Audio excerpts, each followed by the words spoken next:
Well, it promises to be a tough balancing act. Now, the coming budget could also see major relief for the manufacturing sector by way of a lower MAT rate. Both Commerce and Finance ministries are in discussion on the possibility of supporting at least new areas like industrial corridors and smart cities with a lower MAT rate. The government has hiked the MAT rate consistently in the past, and it's only during the last 2 financial years that the rate has not seen an increase. It's currently at about 18.5%. While a final call will be taken in the budget, CNBC TV18 reports large sections within the government are keen on a cut in the headline rate to spur manufacturing growth. Take a look.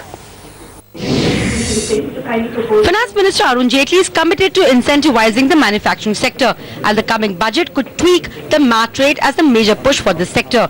CNBC TV18 learns the government is in discussion on whether the MAT rate can be reduced for some of the new initiatives of the government like industrial corridors and smart cities, as well as for employment-intensive sectors like MSME and units of SEZs. In fact, the Commerce Ministry is learned to have asked for a differentiated MAT rate for manufacturing. MAT is currently levied at 18.5%, while the effective rate moves up to close to 20% with the cess and the surcharge. Tax experts say a differentiated MAT rate for the manufacturing sector is not unreasonable.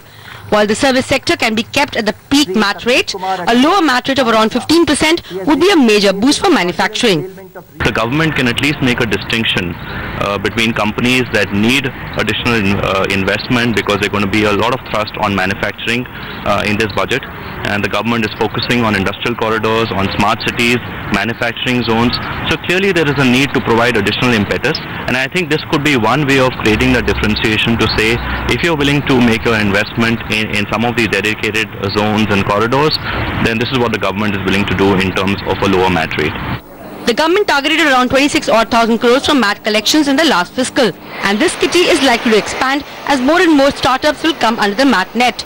But revenue considerations aside, a boost to the manufacturing sector by way of a lower MAT may yield a substantial growth spin-off for this sector, something the government is probably aware about. In New Delhi, Sapna Das. Well, will the Finance Minister oblige? Will there be a lower rate of MAT, at least for certain kinds of projects? Now, foreign companies are lining up to make the most of Prime Minister Narendra Modi's Make in India dream, and they're hoping the budget will bring with it a host of measures to make their life easier.